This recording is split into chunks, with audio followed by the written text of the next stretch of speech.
Welcome to another episode of the Brawlcast podcast with Atrophius and Double Dime. I'm Atrophius. That's Double Dime. Dime, how are you doing today? I'm doing well, doing great. I'm excited to be back. I apologize for the 1 week little hiatus. I had a couple of things that come up last week, but we're back and we've got a lot to talk about today. So, I didn't want to throw you under the bus, but I'll throw myself under the bus. okay. So it's all good. We're here for episode 4, and we do have a lot to talk about. Lots of things changed in 2 weeks. Last week, there wasn't as much to talk about. Now suddenly we've got all these things to talk about. So what do you want to get started with? True. I mean, I think the big thing that everybody is aware of that happened recently is the Autumn Royale. Yep. Royale was big event, had a lot of crazy competitors at it. Lores, Godly, Sandstorm, Luna. Like, it was quite an event. Yeah, it was really a really big event. I ended up doing a watch party of the whole tournament that Saturday. And so I actually got to see all of the games that happened on stream, including some of the ones that were Command Center only. Right. Because they were like not actually streamed games on the mainstream. Yeah. But like every station at the Royales was hooked up. Hooked up so that people can watch them. And there were some pretty crazy sets that happened off of the mainstream. Luna, Sandstorm, both of those guys had just absolutely wild sets that you wouldn't have known or wouldn't have been able to see if you weren't paying attention to the command center. So, but let's you want to talk about results first? Yeah, let's talk about the results. Let's get to that first. I mean, obviously, the big story is not one of the big 3 won. Oh man. The big story is that Lores, I'm not gonna say unknown Brazilian player, but not always being considered one of their top 3 players even, shows up, wins the whole thing, and honestly made that grand final set look free. Oh, dude. I feel like that was probably like one of the fastest grand final sets of all time. It's got to be right up there. Like, so I had a few people in my chat during the watch party, and somebody said something in chat at the very beginning of that set, and then their reaction at the very end after Lores won was like 9 minutes later. Yeah. It was insane how fast that was. Like, honestly, Lores made Godly look like it was a Valhallan versus a Gold. Except we know that's not the case. Godly's Europe's best player. And Lores made Godly look like he was outclassed, outmatched. I mean, these are what would be considered at the time the 8 best players from their region, or the 8 best players between the 3 regions, because they all got their top 3s or top 2s in their regions. Yep. And Laura showed up and just demolished Godly. 9 minutes. Not even a 10-minute set. That was as fast as most best of 3s. But the crazy thing about it is that Godly actually won during the round robin. He did. So Lores managed to make that adjustment coming out of the round robin and just absolutely wiped the floor with him. Yep. Yeah, that's a big adjustment. Now, that set was close. Godly versus Lores was 5 games. So Lores, the round robin set was 5 games. So Lores must have taken like a ton of information to get a 5-game set that you should get a ton of information out of it. Oh, yeah. Yeah, so I think the round robin set was 5 games. They also played in winners finals. Yep. In the top 4 bracket. That was also a 5-game set. Yep, that's right. That was 5 games as well. So we got 10 games. Yeah. Yeah, so they went 3-2 in favor of Godly, 3-2 in favor of Lores, and then the fastest grand finals of all time. One of the fastest, easily. Yep. 3-0. Boom, boom. Yeah. Made it look easy. Crazy. It was wild to watch. Yep. But we had a whole bunch of other things happen throughout the round robin that I think were and the finals that was pretty interesting. Megdi made it out of the round robin and into loser side top 4. Go ahead. Okay, no, go ahead. I was gonna say I championed this a few. I think it was the podcast before that. I think it was the episode before this. I said the way Meg D plays, he's gonna start winning tournaments the minute he becomes more optimal. And we're starting to see because Meg D plays the game, in my opinion, the most optimal way that it should be played. Just never make the first move, make the person make the mistake, and when they do make the mistake, obliterate them for it. Get 3-4 hits every time. Yeah, his punish game is kind of crazy, and his ability to like extend punishes, I think, in particular, is what makes him so strong. Yeah. I mean, this is no slight. He's going to become the Hungry Box of Brawlhalla. And I don't mean that in a bad way, because Hungry Box is arguably the greatest melee player of all time. So I think he's my dark horse to win BCX. The whole tournament. He beat Sandstorm, and Sandstorm is someone I think that can win BCX. He got 4th. You know, he's got another 3 weeks or so, plus another Moose Wars to sharpen up a little bit. I think he's my dark horse to win. I think he's just that good. You know, he got into that top 4, beat the best player in North America. Yeah. What else to say, really? Got 3rd place. He beat Godly once in the tournament as well. Not much else to say. Megdi is on the rise, and Taza was with me on that one. I know. Taza was definitely championing Megdi as well. What are your thoughts on Godly right now? Fragile.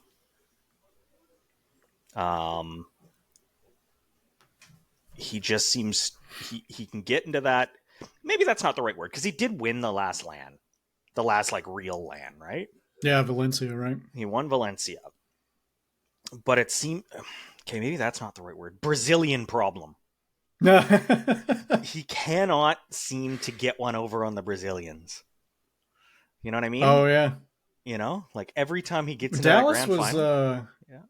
Dallas was he grand finals in Dallas too? I don't know if he was grand finals or if he was. I can't remember, but he was in, and he did lose to a Brazilian. He lost to Hughes, right? Dallas was. I think so. Yeah. He was like top 3 or something like that, right?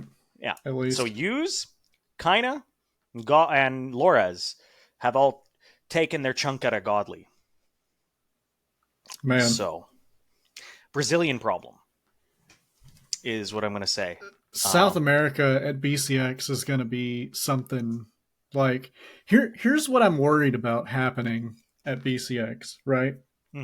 They're coming into these Royales and events like DreamHack Dallas, and they're fighting very strong players and winning.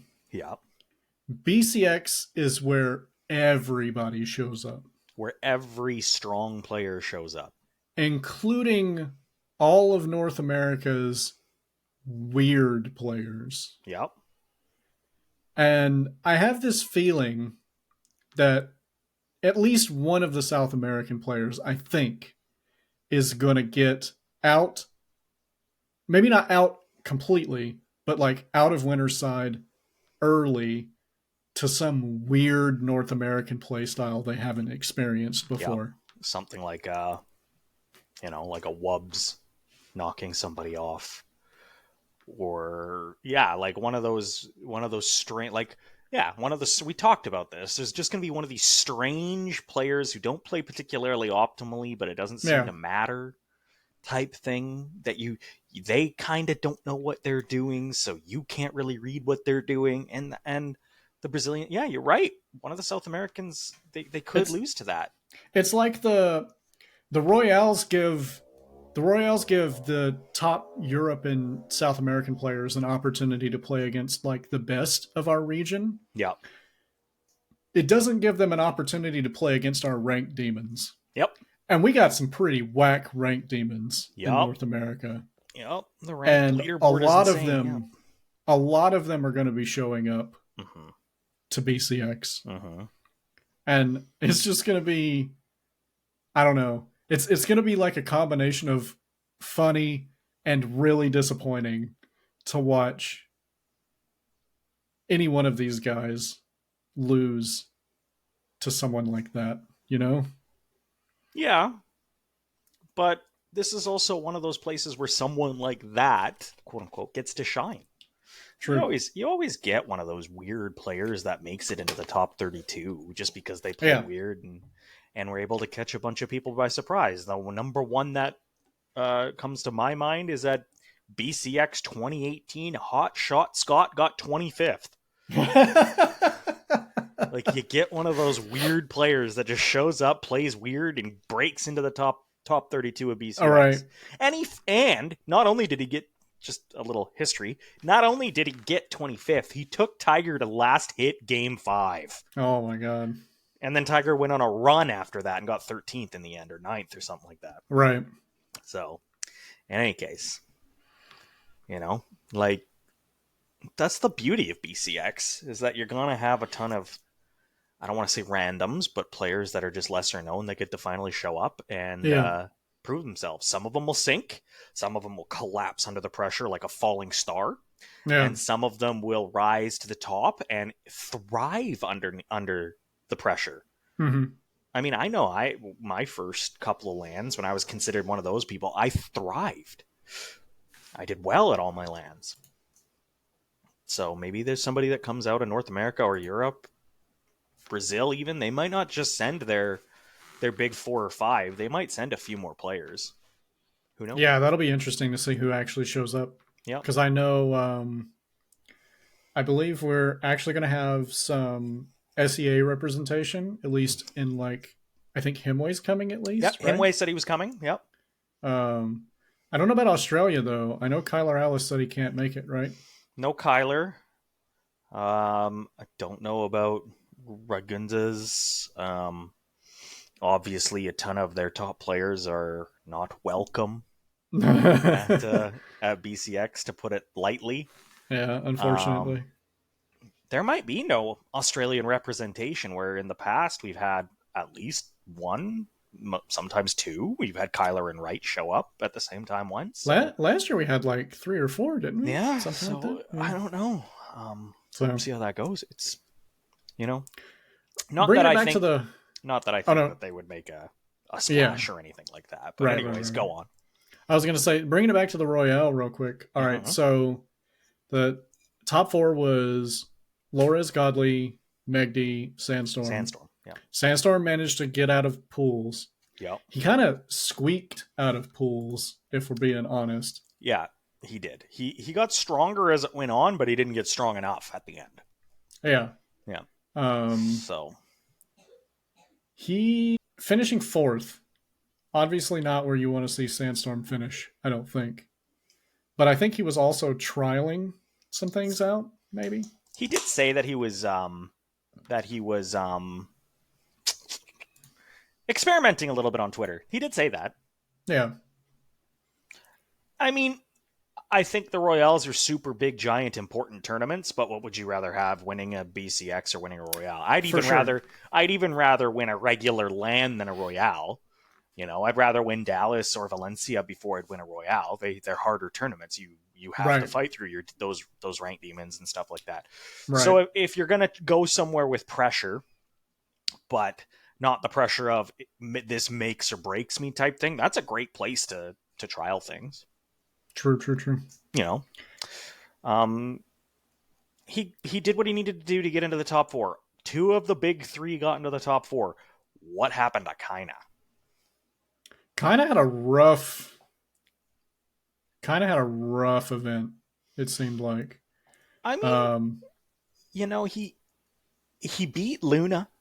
He beat Knees. Who else did he beat? Moonir. He beat Moonir. Like, he beat players, but then he lost to his own countryman in Lores. Yep. And Laura's made it look kind of easy again, like once again. Yeah.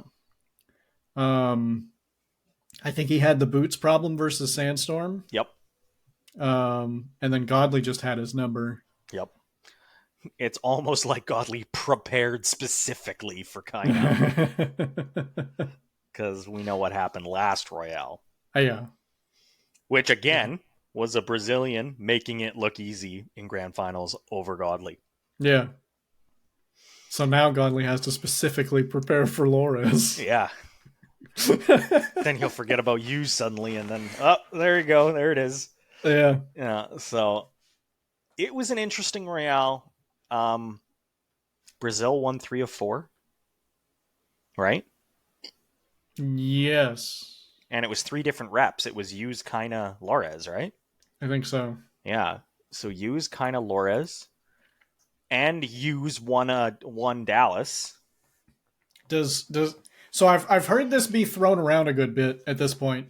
What's your opinion on is South America the best 1v1 region going into PCX? At the top, I think we had this discussion. I think that at the top echelon, I think their top 3 to 5 can beat anybody. I think where it drops off is players 6 through 10. Yeah. You know what I mean? Whereas if you were to go like a 10-man deep crew battle, for example, I think North America and Europe would be able to beat South America. So, but if we did a 3-man crew battle right now, South America and North America, Europe, you think South America takes that? 100%. Because the only 2 players, there's only Sandstorm and Godly that can actually maybe beat any of those top 3. And then you got to fight 3 of them. It's like, North America's top 3 and even Europe's top 3 is specifically quite weak of the big 3. It's Godly and then question mark. And then, yeah, that's kind of true. And then North America, it's Sandstorm and then Luna some of the times, and then kind of question mark. Whereas the top 3 down in South America... Yeah, there's a bit of a gap that got created in, like, NA from Impala choosing to retire. Yeah, a little bit of a gap. Because Impala would have slotted somewhere in that top 3, you'd think. You'd think it would be Sandstorm, Luna, and Impala. Now yeah, it's what? Impala is still PR number 3, despite having not really been doing anything. So it's Sandstorm, Luna, and right now I guess it would be Magdi. That's your big 3. Yeah, that's actually... Oh, no. I'd put... NA is looking kind of weak, actually. I'd put $100 on Brazil every day in that 3-on-3 crew battle against the other 2 major regions. I don't think it would be close. Damn. Ooh. Whoops. What happened there? Yeah, my computer just decided I wasn't moving things around enough. There we go. Oh, okay. Nice. Yeah, sorry about that, guys.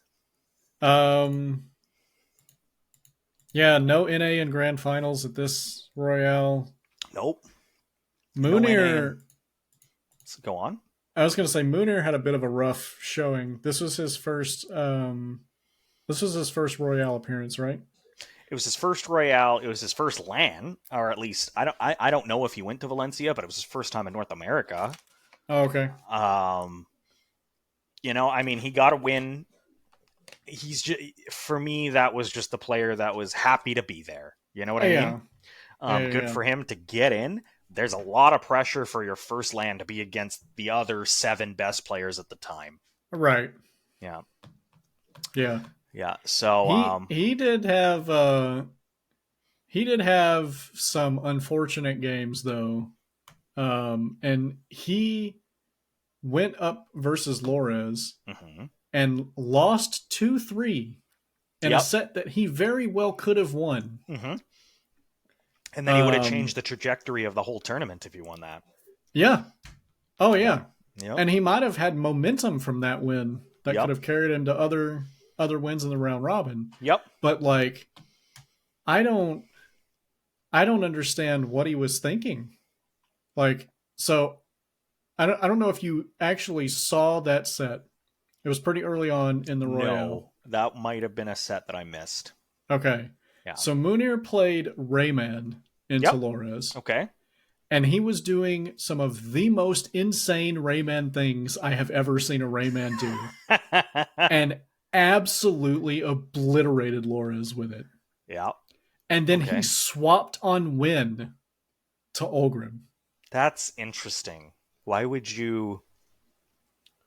Did he just feel like his gauntlets weren't working? I don't know what he was thinking, because I mean, gauntlets were a big part of how he ended up winning. Gauntlets and Rayman Sig specifically are a big part of how he ended up winning the games that he won. Mm-hmm. So then he swaps on Win to Olgrim, Mm-hmm. loses, Mm-hmm. swaps to Taros, Mm-hmm. never ended up going back to Rayman. That's interesting. That doesn't make much sense to me.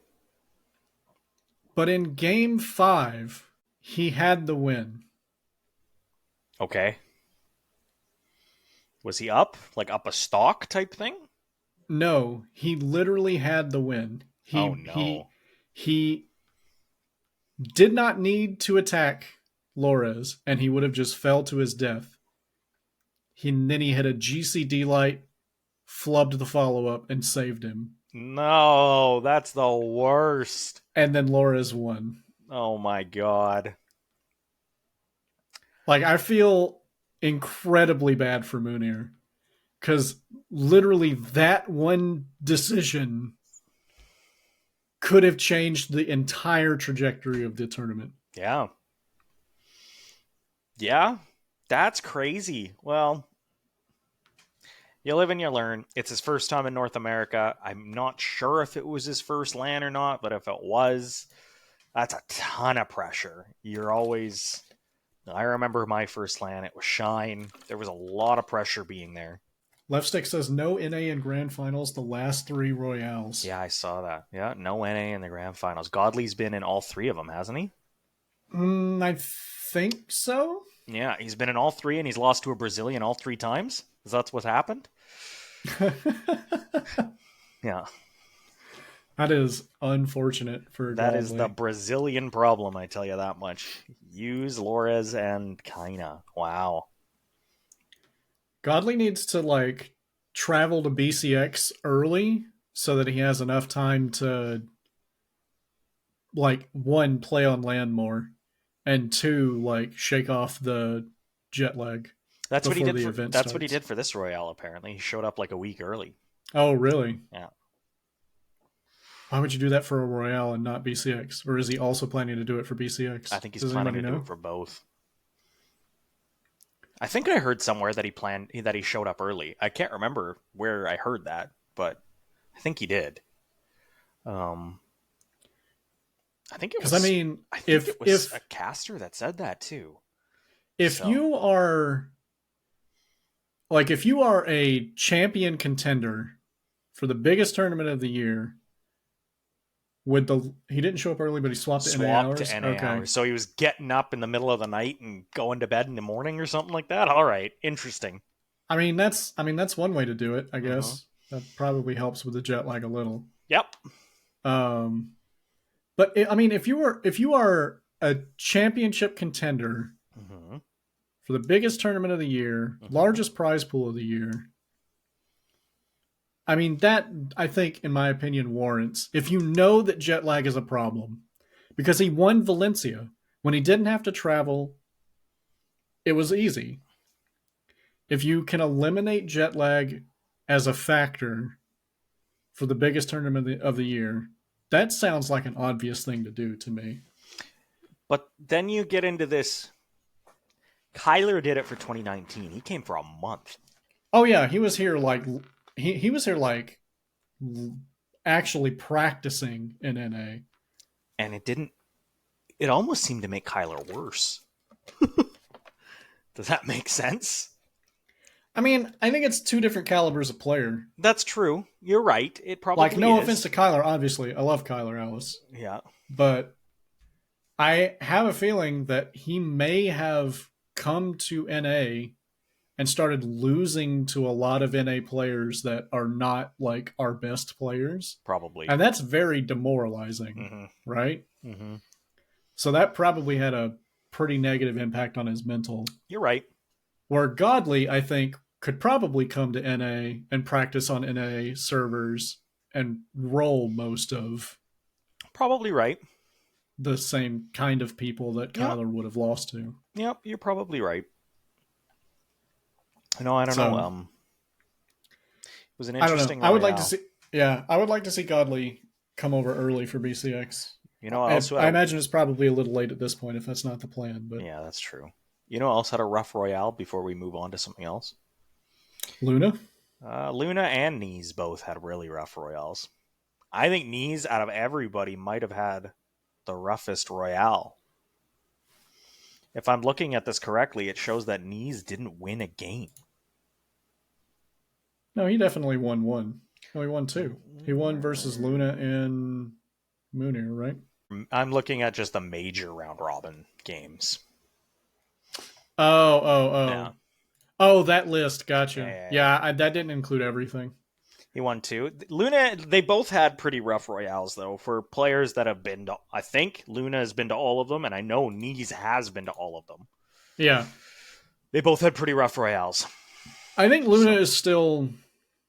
I don't know if he wasn't feeling well, like specifically, like maybe sick at Autumn, but I know that I'm pretty sure he's still having issues with his like hands and wrists and stuff, and that's going to impact his ability to play effectively. He needs to swap to keyboard. He's going to need time off the game after BCX. I think is probably going to be the most important thing. Well, that would kind of wraps up the Royale, unless you got anything else you want to point out. The one thing that I did want to talk about while we're on the subject of Luna, he played Volkov at the Royale. Well, he played it at Autumn's. Yeah, he brought it out, and he kind of started on it at the Royale, though. Yeah, I think he had some confidence because the Volkov did take a game off Sandstorm in the Autumns. And in Autumns, and that maybe was just like less. The pick was really good. More Sandstorm was surprised. That's the thing about Volkov, and why I don't like that legend is the signature kit for Volkov is surprising. It's unexpected, but the moment you adapt to it and adjust to it, it's not getting that much value, in my opinion. No. It's like one of the things that I said on stream during the watch party is that I think that Volkov is the most swap on win character that exists in Brawlhalla. Swap on win? Yeah. Yeah. Like, I think if you bust out a Volkov, you should play it, win on it, and then immediately switch to whatever your actual main is. Yeah, maybe get the win and then move on. Yeah. Yeah. Because like I feel like if you get 2 with Volkov, I think you're lucky. Wow. I think if you get 1 with Volkov, it was calculated and you surprised them, and that's good. But if you get 2 with Volkov and you're playing against somebody of like roughly the same skill level as you are, you got lucky.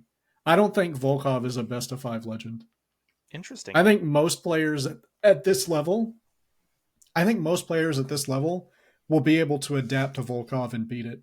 Okay. Easier. Interesting. Than something like a Mordex or whatever else Luna was playing this weekend. Yeah, whatever else he was playing. Okay, I get it. Yeah, it makes sense. All right. So. Okay. But yeah, I wanted to talk a little bit about Volkov for a minute because that's a good one. I think that was, I think it was a good pick. I think it was probably one that you shouldn't hard commit to. No, it should be a type of a secondary. You're right. I think so. What else we got going on? Anniversary update. Oh yeah, the anniversary update. The event itself starts pretty soon. I think it's like almost. It's like, is it like immediately after the Halloween event ends, or is there like a little bit of a break? I think it's like Halloween immediate. events going on right now. Did you remember to get all your colors? I have to go in and get a couple. I have to get Thea. Yeah. So don't forget to get your colors if you haven't. Yep. I think this is the last week to do it, maybe? Yeah. It doesn't go straight through to Halloween. I don't think. I don't remember how long it lasts. I don't remember either. But get your colors. Get your skins. That's a really solid Wushang skin, by the way. Oh, dude, that Wushang skin is sick. That one was really good. I don't know. I don't know whose idea that was over on the art team, but they were cooking with that one. That is Cthulhu Shang. Yeah, no, that's probably that. I think that's my favorite Halloween skin now. It's right up there. I like that one. Yeah, good job on that. But yeah, anniversary update. November 1st, anniversary update starts. The big selling point for it, you can get the esports V1 colors. Oh, I'm excited about that. And you know what? I wasn't really playing Brawlhalla when those came out, so I have that on maybe 2 characters. So I'm very excited to get those colors because those colors kick ass. Yeah, no, I like the V1s. I have a handful of them. I think maybe 20 just from viewership rewards. I don't even have that. I might have 4. Yeah. So being able to get the rest of them. I'm wondering how they're planning to do the subsequent esports colors. Because V1 is part of this event, I think is a really neat idea. How do you then start cycling in the other ones as well? Because I don't know if they talked about this, but I feel like they're probably going to add another color pretty soon. Yeah. Because how long have V4s been around? I think since last BCX, no? No, I don't think it's been that long. I think they were introduced this year. Well, they might have been introduced this year. Was it Winters, maybe? I don't know. I don't really remember. I don't have many of them either. Oh, dude. No, the V3s and the V4s, I have hardly any of them. I'd like to get my hands on them. Also, I'd like to get my hands on some V2 community colors. Wink, wink, nudge, nudge, there, left stick down. Because I think those colors go hard. The V2 community colors. I love the pink. We need another version of pink when we're playing 2s. So I'd like to be able to swap 2. Because I need pink colors to see. Because I'm virtually colorblind half the time. So we play pink in 2s. And I'm just blind. So I need bright colors. Pink helps. It will come next year. Okay. Oh, okay. Yeah. I think the one I have the most is V2. I have tons of V2s. Good. If they're going to do that every year, we'll be let's say we're about a year behind type thing, or 2 years behind. Every year we get more and more of them. That'd be great. I like that idea. Very excited for that.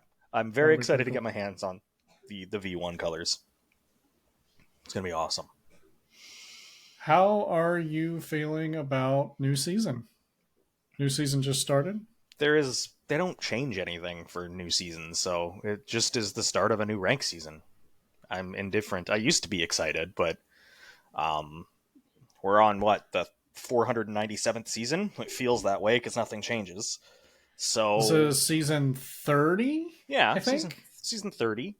Which holy crap, 30 seasons. I started in season 6, and the seasons have all been the same. So I'm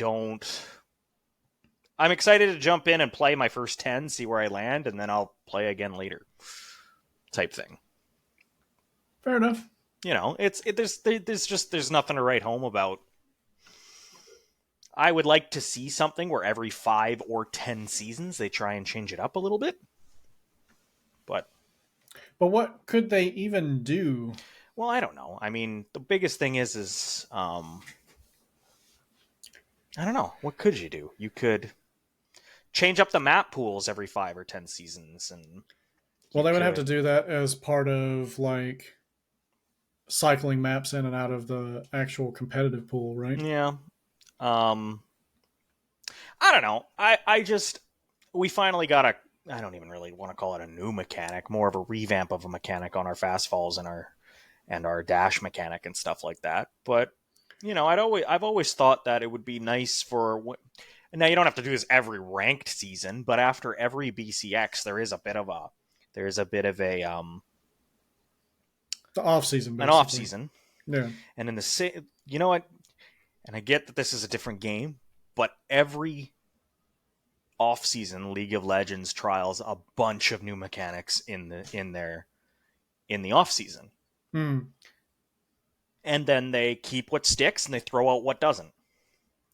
And then, but here's a better one. Every single new Capcom Cup season, they toss in a new mechanic. That's yearly. I would like to see something along those lines. I think we're kind of sort of moving in that direction a little bit, because I know that we're getting the backdash change after BCX. That's not really a mechanic, though. That's just we're changing up something that's already in the game. Like, the way Street Fighter does it is Street Fighter Season 1 was vanilla Street Fighter. Then Season 2, they added another V skill. Then Season 3, they added... I can't remember what it was. I think it was either... They basically added a whole new move or mechanic every season for every character. Okay. You know what I mean? Like something big and sweeping. Gotcha. And Capcom's big, but so is Ubisoft. So I don't see why things like that couldn't get implemented at some point. Like during the off season, have a ranked queue, an off-ranked queue that is a weapon swapping queue, and see if people like it. And if they don't, just get rid of it. Yeah. You know what I mean? The more time passes, the more that I realize that Brawlhalla probably won't work without weapon throws, which makes me kind of sad. It probably wouldn't, but... Yeah. Or have a mechanic where you need to be pushing forward or else you slow down or something like that. Or, I don't know. Something like that, like the Guilty Gear mechanic where if you're not pushing forward at your opponent after a certain period of time, you eventually get a negative penalty or something. I don't know. Try throwing things at the wall and seeing what stick. You don't have to put them in the regular game. You have a whole extra queue, or you can make other queues for that.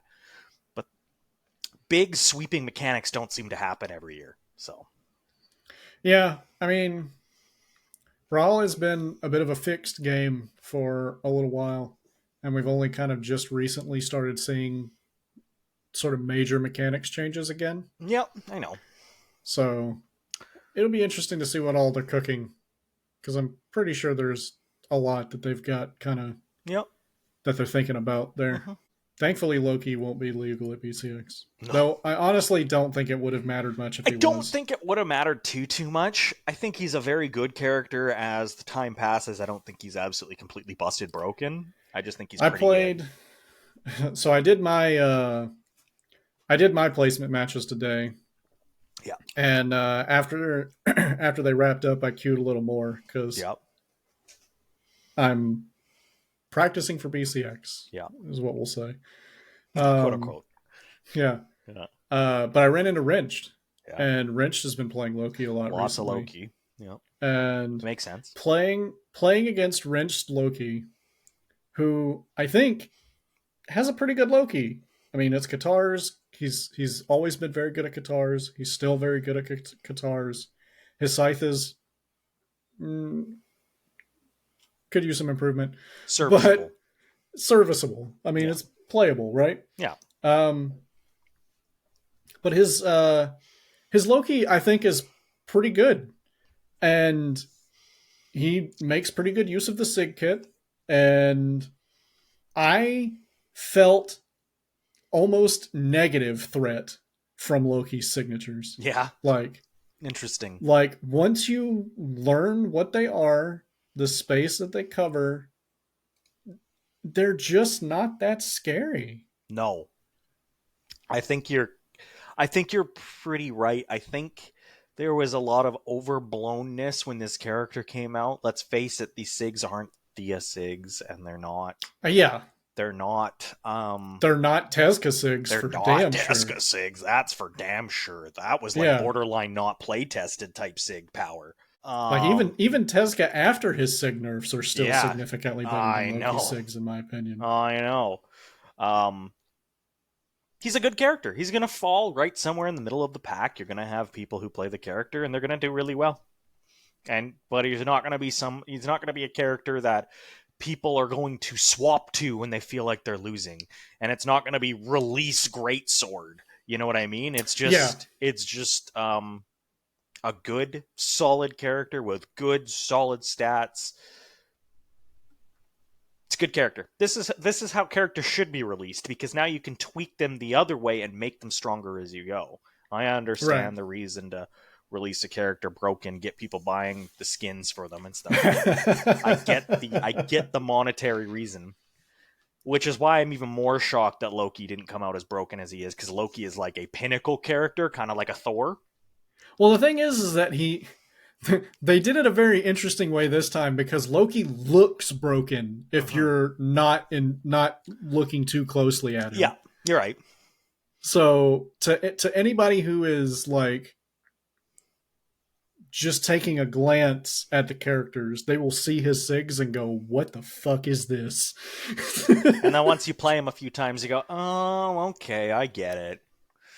And then, of course, in like gold and plat and whatever, those SIGs are going to feel very oppressive, because those are the types of players that don't know how to get out of the way of SIGs like that. Yeah, that just take up all of that space. We don't care about what golds and plats think, though. I mean, they're there for a reason, so. Rude. Sometimes I hop into the Brawlhalla Reddit and take one peek and then just like throw my computer out the window. Like, it's just. In any case, you're right. Loki looks oppressive, and then when you in practice, it's just like playing any other character. Just know where the moves land, and don't be predictable, and you'll be fine. That's kind of it. Yeah, Brawlhalla or BCX coming soon. We're what, 2-ish weeks, a little more. About that, yeah. A little more. First weekend of November. We thankfully dodged the Atlanta Braves bullet. Mm-hmm. So now that they are out of the playoffs, we don't have to worry about the World Series overlapping with the event. That should be good. It's going to be exciting. 2 weeks away. There's one more kind of major kind of tournament. Not major, but one more big community tournament everybody can tune up. This weekend, I believe it is, the Moose Wars tournament. I would imagine this is going to be the biggest entered Moose Wars tournament, because everybody wants to use it as one final tune-up before BCX. Yeah, that makes sense. It's $1,000. It's $1,000 tournament. It's this weekend. And that is 1v1 and 2v2, 1v1 right? and 2v2s. $1,000, both prize pools. So expect. Did we sign up for that? We did sign up for it. So expect all the heavy hitters out there playing. You're going to see your Sandstorms, your Lunas, your Boomies, your Magdies, everybody's going to be there, because this is the one final tune-up. Get ready to rumble before BCX. Oh, yeah, we did sign up for that. It's actually next weekend, not this weekend. Okay, so 2 weekends from now is the one final tune-up. Big tune-up. I'm sure there's a community tournament this weekend. Probably there's community tournaments practically every weekend. I know, but that one's the big $1,000 like tournament that before BCX, right? So, side note, remember when we used to play $1,000 tournaments that were sponsored by BMG and they counted for PR? How far have we come? I know, right? And now we have people complaining about $250,000 not being God, enough of a prize pool for Jesus. Go play Smash for BCX. Go play Smash. Man. Go play Melty Blood. Go play Nickelodeon All-Star Brawl. Literally any fighting game. Any fighting game that is not... Well, Street Fighter's prize pool is bigger than Brawl is this year. Any fighter that's not Street Fighter. For the whole year? Yep. What are they at now? Well, the finale tournament, the Capcom Cup, on its own is $1 million. Oh, damn. All right, well, they win. Yeah. Step it up, BMG. What are you doing? Yeah, so... other than Street Fighter, Tekken World Tour has really big prize pools as well. Other than those two, Brawlhalla has the biggest prize pool in fighting games. And we have very ungrateful little children complaining about it. And I'm just going to lay it all out there. I mean, to some extent, like, I understand the argument of it looks bad for a prize pool to go in reverse, right? Because BCX last year was 500K. This year is 250K. It was explained very clearly why that is at the beginning of the year. At the beginning of the year, yeah. Why that happened. Yeah. But then when somebody was like, "Well, just put some more money in it so it doesn't end up like that," I'm like, "This is not real, right? Like you're not." BMG has no obligation to the esports scene, and they do it out of the goodness of their hearts. There is literally zero obligation for them to give us $1 million a year to play for. They don't have to. It's kind of crazy if we're being honest. And if we continue, and if people continue to complain about it, they might just not. You know what I mean? Yeah. Don't be ungrateful. There are times when BMG did need a bit of a kick in the butt. This isn't one of those things. For real. So let's not be ungrateful for what they do for our community. Like it's been a good ass year of Brawlhalla. We could be in the slop like Smash is. Oh where we are fighting our own developer to not shut down tournaments. Smash lately feels like it's kind of imploding between like the whole Steve debacle and everything else that's going on in that community. No dev support. Tournaments kind of going away because of cost, and that's another thing I wanted to talk about a touch. I know this is a Brawlhalla podcast, but we can talk about other things. Well, Smash is that are adjacent. Smash is very adjacent to Brawlhalla. Our communities overlap a little bit. Sandstorm was one of the best reus in the world, has been for a long time. They are complaining about a $25 increase for Genesis this year to get in for all 3 days. What convention can you go to for 3 days that costs you $100? Not many. Yeah. People go to concerts for 3 hours that cost more than that. I saw that as an argument. You get to get in for all 3 days and participate. Yeah. If you want to go watch League of Legends Worlds Finals, there's another esport. You can get in, you do not get to participate, and it will cost you $100 plus.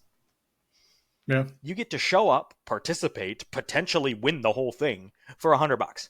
$125 in Genesis' case, because California is expensive. Esports has had a lot of problems, like with its growing pains, and it had growing pains. It's still having growing pains that happened sort of like in an era where things were kind of flush with available cash. Yeah. Like there were a lot more sponsors. There was a lot more investment in esports happening. Yep. Not all that long ago. And it has kind of dried up, and it has left all of these tournament organizers to kind of sort of fend for themselves. Yeah. And all of the players, all of the spectators, the participants, they're used to the old way. And they don't know how much any of this actually costs. No, there is not a single major Smash tournament organizer most of them are breaking even. And a good chunk of them are losing money. That's why Shine shut down. That's why the Saga series for Smash, like Hyrule Saga and all that stuff, shut down. Yeah. That's why Jubaili has cut back to 2 tournaments rather than 3. He used to do CEO Dreamland, and CEO Taku. He's cut back Dreamland and is only doing CEO and Taku.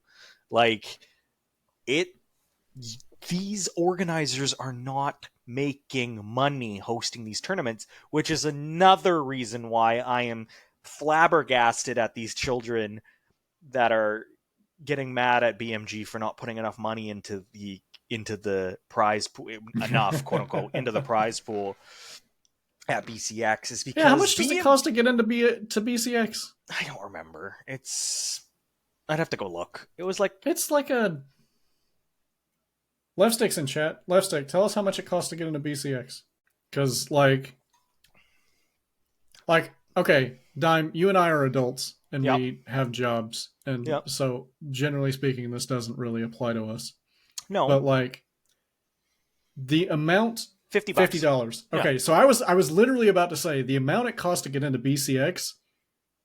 I don't even know what it is because I didn't think about it when I paid for it. Yeah, the venue fee doesn't matter to me anyways. Flight and hotel. Flight and hotel is a different story. But the venue fee, $10 for spectator. Exactly. So it's $50 if you want to compete. Yeah. And $10 if you're just there to spectate. Yeah, but I guarantee you BMG's losing money at hosting BCX this weekend or that weekend. Oh, dude. They're losing money. They're not gaining. They're not earning money. They don't even sell merch. They're not earning money. Oh, they do sell merch now. But... Oh, they do sell merch, I guess, but yeah. Which is good. Yes. Kind of recoup that cost somewhere because damn. I've talked to Jabali, I've talked to Toast, I've talked to Left Stick. Yep. This shit is expensive, y'all. It's not cheap. People don't understand the internet costs for one of these venues. Oh, dude. Internet costs is like its own racket. Yeah. We're not even talking. I'm sure we could get some of these TOs to rant for hours about how crazy some of these venue costs are. Because... yeah. It's not cheap. I think the only TO making any money is Jabali, and everybody else is breaking even. I don't even know if Jabali's I don't even know if Jabali's making money. I think he's probably barely breaking even. Plus, it's insane to me that people can complain. Go host the tournament yourself, then. Yeah, I mean, if Jabali makes money off of CO events, it's mostly from sponsorships. Mm-hmm. But I think... if I'm not mistaken, I think Jabali makes most of his money consulting for DreamHack. So that's true. To be ungrateful, it shows a lack of awareness and love for the game. It's the biggest thing. I mean, I get that a lot of these players are kids. Not kids, but younger. If you're traveling to a Genesis or something like that, you're probably not quite a kid unless you live in the area. Sure. Yeah. But you're probably in your early teens? Late teens, early 20s type thing. Yeah, maybe late 20s, depending on how long you've been in the community. Yeah. I don't know. It's just, I don't have enough energy to argue with these children. That's all it is. They'll grow up, they'll figure it out, they'll realize that, okay, this costs a lot more than we thought. What's going to happen is one of us will be like, I'm going to host my own tournament. And then they're going to go call around to a venue and it's going to be like, oh, for the entire weekend, it's going to cost you $10,000 to rent this place out. And then you're not even counting setups and everything like that. So I don't know. They'll figure it out eventually. I know that speaking of renting venues, has it already happened or has it happened this weekend or sometime very soon? Koslix has another Toronto LAN coming I didn't know he did, but I'm glad he's one of the few people that is trying to run a Brawlhalla LAN. Yeah. Yeah. Like a community LAN. It just doesn't happen. I know that for a little bit, I think the Insect guys were also trying to do something in South Florida. Yeah. I don't know if it stuck. Well, I can tell you that it didn't stick because I think they only did 2, maybe 3 events. I can tell you, I mean, we went over this a couple of weeks ago. The biggest issue is setups. It has nothing to do with it has nothing to do with finding a venue. You can find venues; they're expensive, but you can find them. You can do what a lot of places do. We used to run events out of fucking Buffalo Wild Wings. Finding a venue that's fine with you being there and setting up just to play, not that difficult. No. it's different. Well, if you're, it's different when you're talking about like a big event that would be like at a convention center or something like that. Yep. But yeah, it's been for locals. I think it's easier to find something that's usable. Yeah, but I think the biggest what I was getting at is the biggest issue is the game is virtually unplayable on consoles. So it comes down to figuring out setups. Right. You're just not getting an optimal experience. You alienate, depending on where you are, a third or half of your player base because at least half players play on keyboards, right? So yeah, I think Toronto runs out of like a they run LAN out of center of some kind. Yeah, they run out of a LAN center or an internet cafe or something. So that's good. I think that's just the big. The the reason that there aren't more of these locals all over the place. My personal Vancouver Street Battle, my local tried to run a Brawlhalla LAN, and I was consulting with them. I'm like, guys, I don't know if this is gonna work. There's gonna be players that want to come out that play keyboard, and for me, I was like, it doesn't matter. They're like, well, what do you play? I'm like, I play keyboard at home, but I was a controller player at one point, so for me, it's not gonna matter. For other people who have only played keyboard their entire life, they're not going to be able to come and play. You're alienating half the player base, and guess what? They only had 4 people sign up, and they ended up shutting it down, which really sucked because it was a $200 prize pool, and I was really hoping to take home $200. So, they were consulting me on the whole thing. I was trying to make it work. It didn't end up happening, but yeah, I'd like to see more Brawlhalla lands at some point. That would be nice. Like local lands. The game itself probably needs a little more love to make that happen, though. Yeah. And I'm not really sure how they would be able to do that. No, I don't know. And it's also not like it can't possibly be like a high priority thing either because it wouldn't make money. It doesn't make a dime for them, right? So yeah, I don't understand. I do understand why it's not a very high priority thing, but yeah, I don't know. We went off on a little bit of a tangent there. I don't know how that happened. Yeah, I mean that's fine. Happens. We are at about an hour though. Yeah, we want to take a few viewer questions and then get out of here, type thing. Yeah, if anybody's got anything. Yeah, we'll give them a couple of minutes if they've got anything, and if not, we will wrap her up. And we'll be back on the weekly grind next week. Again, apologies for last week. I had a couple of things come up that that kind of got in the way of the episode last week. One of them was by choice, the other one was not. So, my bad, guys. Blame Dime. It's all his fault. I went to see Godsmack last week, okay? Like, oh yeah, that's right. I forgot that's what you were doing. Yeah. That's a pretty okay reason. Yeah, I saw Godsmack, so it was pretty good. We'll let that one slide. Okay. Thoughts on the Oz scene drama? We never really talked about it, but honestly, it's unfortunate. It is unfortunate. Yeah. Why do you think there are no official West tournaments? Well, let's start with the Oz scene drama. It's unfortunate, and this is a good question, especially for me, Slippery. So I'll get you there. I'll get to you in a second there. Unfortunate. You know, it's never a good thing when you see people act that way. You know. Yeah. But when you see such a large contingent of players that the scene looks up to act that way, that's even worse. Yeah. It's so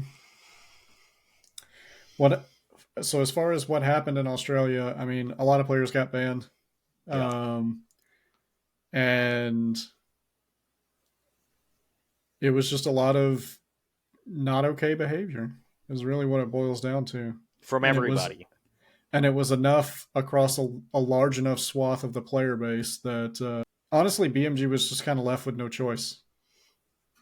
So let me put it this way. I wouldn't be surprised if BMG pulled tournaments from Australia next year. They had no choice. They planned all the 4 of them this year. But Australia is already, of the quote-unquote developed regions, the weakest one. Even weaker than SEA? Yeah, Himway is better than anything that they offer. But is one player enough to? Yeah, I think so. maintain a It's region? definitely more consistent. Most of the top eight's pretty consistent over in Southeast Asia. They always all finish between 1 and 8. Yeah, fair. So I wouldn't be surprised because again, BMG is just giving us money to play for. So when you do things like be bigots or stupid, what is BMG going to do? They're just going to take away the privileges, take away the money. So, I wouldn't be surprised if they pulled or lowered the prize pool or something like that. Yeah, I You mean, got to be marketable too. The big thing is they're not. I guess Kyler is still a marketable player, but the rest of the region, I mean, outside of I can't even remember their top player before she got banned. What was her name? Goddess. Yeah, Goddess. No. Was that right? No. It was somebody else. Asmodee. Asmodee. Yeah, Asmodee. Yeah. Outside of Asmodee and Kyler, maybe Wright. They're not and Wright doesn't even play anymore. They're not super marketable. So I don't know. We'll see. I mean, I think whenever a vacuum gets created by players leaving for whatever reason, new players tend to come in and fill that void. Yeah, but they need to fill it by getting better and eventually jumping those players. Yeah. That's not what's going to happen. In fact, this is going to cause a decrease in skill because now these players, you don't get to play these other top players. Yeah. There's not enough quality practice, so the overall skill of the region goes down. So it's all going to fall. Yep. So see how that happens. We'll see. Why do you the West question? Why do you think there's no official West tournaments? West is kind of the same. West kind of has the same problem as Australia in that it wouldn't have though. The thing is West still pumps out really good players. I think it would have. There's more now than there used to be, for sure. But I think West would have continued to grow at a faster rate because you had LDZ, Blood Diamond, myself, Wubs, Blue Guys. There's other West players I just can't think of. Snipe Socks, Zexus. Like there was a really talented top 8 or so of West players, and I think the region would have continued to get better. Just for whatever reason, I think we did it to ourselves by playing on East anyways. And I think BMG was just like, you know what? If they're going to play on East, let's not throw any money at West and just like keep that money and put it into all of North America. Now, what I don't agree with is them pulling, and I'm okay with that. That's fine. You know what? That's okay. They did their best and moved the servers kind of central. I mean, Ohio's not great. It actually made connections for some players worse. I know Blood Diamond's ping went up when we went to Ohio. Ohio's a weird spot. I mean, sorry, I didn't because of they have to put the server where, because to my knowledge, all of Brawlhalla's infrastructure runs out of AWS. Mm-hmm. So they have to put the server someplace where there exists like a location where you can spin up AWS instances. And so their only other alternative, actually, I think Ohio was their only choice at the time. That might have changed by now. I don't know what the actual infrastructure looks like these days because I don't consult on that as much as I used to. Mm-hmm. But like people were saying Dallas for a long time, AWS didn't have infrastructure to support those types of instances in Dallas. So that wouldn't have even been possible. It might be possible today. I'm not sure, but it definitely wasn't possible when they moved from Atlanta to Ohio. So Ohio was about as good as we could get. Yeah, it wasn't like you could just pick the dead center of North America and put a server there. Yeah, in an ideal world, you would, but that's like the middle of Wyoming or something. There's more sheep there than people, so yeah, and there's no internet infrastructure there. There's no internet there. The big thing about server locations is you got to put them in like populated areas where there's actually infrastructure to support them. There needs to be internet highways, and just because it's in the center of North America doesn't mean there's a lot of people, which means there's not a lot of quote unquote highways in that area. So if you dropped a server in like Kansas or something, it would be worse than Ohio, because it would be like taking a bunch of connecting flights to get there. Yep. Instead of one direct flight. Yep. That's basically the best way to try to explain it. But as far as like West tournaments, I was going to get back to what I didn't agree with is the fact that we lost our qualifiers. I felt like that was a big slap in the face. And the growth of the region died because there was no tournaments. So now it's kind of stagnated to the point where the last really good West player was Snipe Sox. Nobody else has come out of the West since Snipe Sox, really. I think there's other West players, aren't there? Not really. Not that are top 32. Honestly, we don't identify players by East versus West as much as we used to anymore anyway, because everybody just plays on East if they can. I know. And the people that can't generally aren't well known. So the way I look at it is when Capcom, again, let's go back to the Capcom argument. Capcom Cup does qualifiers for the Capcom Cup. Now, a bunch of people get in just based on points, and they don't have to do the qualifier, right? So they just get in based on points. But when Capcom does a Capcom Cup-based qualifier, they do US West Canada, Central US and Canada, Eastern US and Canada, all three different qualifiers. Then they do Northern Europe, Southern Europe. England is its own qualifier. Scandinavia is its own qualifier. Russia gets its own qualifier. Are these all online? These are online. Oh. Yeah. Interesting. That's what Street Fighter has done for the last couple of years anyways. We're in Street Fighter 6 now. Their netcode's a little bit better, but the World Warriors are split. At least the last one was split. US West and Canada, Central US West and Canada, or Central US and Canada, and US East and Canada. Part of the reason that I think that they do that is because, yes, they may have like rollback or whatever. Still peer-to-peer. But, Still peer-to-peer. Yeah, exactly. That's what I was going to say. Although it's still peer-to-peer, when one person lags, both people lag in peer-to-peer. Does that make sense? It's kind of an even playing field? Sort it of. Sucks, but it is an even playing field. But the thing is like when you're doing a qualifier of that nature, I think the goal is to keep the connections as stable all of as the possible. matches. Yeah, well, not just stable, but like competitive. Yep. So like if you want like the highest amount of competition that you can have in these type of qualifier situations, you want to have the lowest latency possible.